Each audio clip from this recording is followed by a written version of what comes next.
L'Algérie. L'Algérie, mon pays, regorge de merveilles et de paysages d'exception. J'ai voulu vous montrer un endroit qui a piqué ma curiosité, le Pic des Singes, un sommet au nord-ouest de la ville de Béjaïa. Au premier plan, la ville, une immense baie entre mer et montagne qui regorge de trésors. Un lieu pittoresque qui donne envie de se promener à pied pendant des heures, juste pour admirer la beauté des paysages.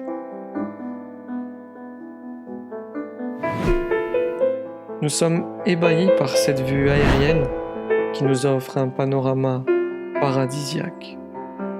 Pour assouvir cette curiosité, j'ai décidé de mettre le cap sur le Cap Carbon, un phare d'atterrissage culminant à 225 mètres au-dessus du niveau de la mer, ce qui en fait à la fois un des plus hauts phares de la Méditerranée et le plus haut phare naturel au monde.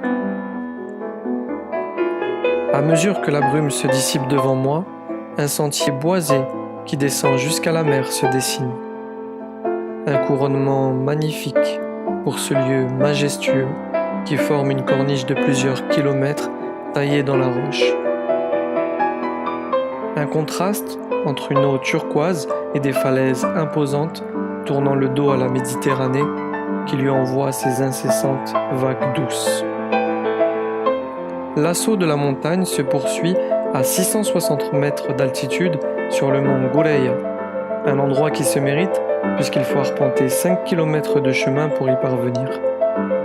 Un dernier effort avant d'emprunter l'escalier en pierre qui nous mène à l'entrée du fort. On y découvre un lieu de vigie, érigé au XVIe siècle par les Espagnols, sur l'emplacement du tombeau de la sainte patronne Yemé Goureya. J'ai voulu vous montrer ce paysage de la Kabylie, aussi grandiose soit-il, c'est une infime richesse naturelle que possède l'Algérie.